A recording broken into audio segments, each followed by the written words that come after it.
ఇచ్చేటట్టుగా చూడాలన్నది నా కోరిక. అంతేగాని నాకేదో తాగా పట్టుకొని చేయాలని కాదు. అది ప్రజల తీర్పు శిరసావహిస్తాం. అది ఎమ్మెల్యే అయ్యాడు, డెఫినెట్గా ఈ గాట్ పవర్. అట్లాగే జనసేనకు సంబంధించినటువంటి వాళ్ళని కూడా జాగ్రత్తగా చూసుకోవాల్సిన అవసరం మాకు ఉంది. నేను మటుకి మా జనసేన కార్యకర్త కోసం నేను పోరాడు. పార్టీలో మీకు ఎటువంటి బాధ్యతలు ఇస్తారని చెప్పడం జరిగిందా? నేను చెప్పాను కదా, ఓపెన్గా చెప్పాను. నేను ఏ డిమాండ్ పెట్టలేదు, నాకు ఆ పదవి ఏమని చెప్పలేదు, ఏమీ లేదు. పవన్ కళ్యాణ్ గారు ఒకటే చెప్పారు, మనం కలిసి పనిచేద్దాం, నేను అన్ని బాగా చూసుకుంటాను అని చెప్పాడు. అంతే, మేము అడగలేదు. ఆయన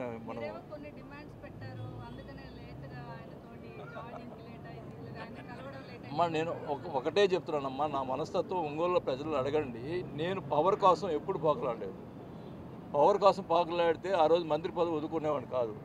4 years కంబైన్ స్టేట్లో మైన్స్ మినిస్టర్గా ఉన్నాను. ఒక్క నిమిషం ఆలోచించుకుంటూ వచ్చాం.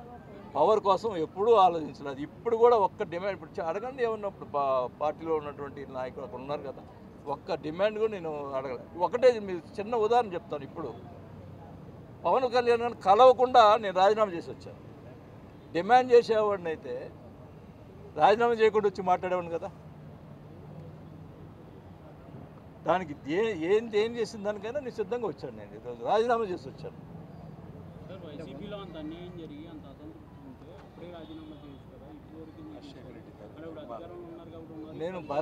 నేను చెప్పాను బాబు, నాకు రాజశేఖర్ రెడ్డి గారు ఇప్పుడు కూడా చెప్తున్నా, ఇప్పుడు ఓపెన్గా చెప్తున్నా, నాకు ఇప్పుడే చెప్తున్నా, రాజశేఖర రెడ్డి గారు రాజకీయ భిక్ష పెట్టాడు, ఆయన కుటుంబం కదా అని చెప్పి భరాయించాను.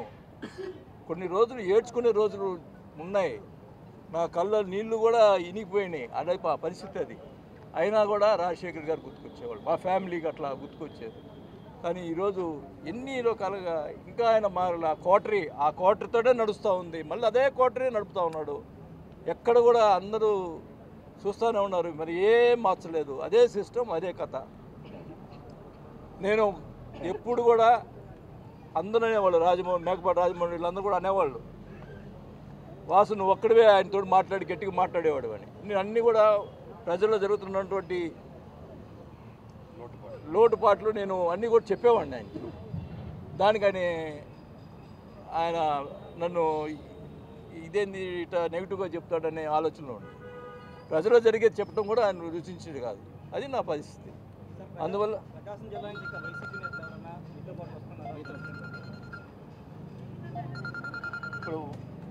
ఇప్పుడు నేతలు అంటే ఇప్పుడు ఎమ్మెల్యేలు తీసుకుంటామంటే దానికి మాట్లాడేదానికి సిద్ధంగా ఉన్నాం. బట్ ఎమ్మెల్యేలను రాజీనామా చేసి రావాలనే పరిస్థితి ఉన్నట్లుంది. మరి అది నాకు కరెక్ట్గా ఐడియా లేదు. ఒకవేళ ఏమన్నా అవసరం అయితే నేను తీసుకొచ్చేదానికి సిద్ధంగా ఉన్నాను.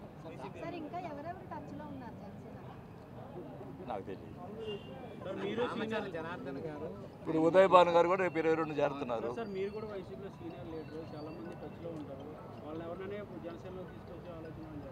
డెఫినెట్గా నాయకుడు పలానా వాళ్ళు మంచివాళ్ళు బాగుంటుంది మన పార్టీ కంటే నా సాయశక్తిలో కృషి చేసి వాళ్ళని తీసుకొచ్చేదానికి ప్రయత్నం చేస్తాను.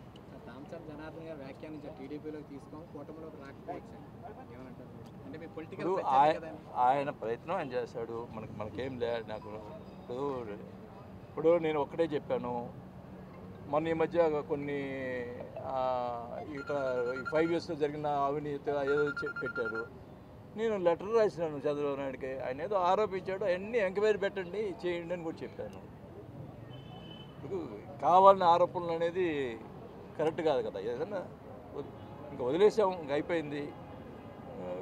అందరు కలిసి పనిచేస్తాం. జై వాసన, జై వాసన.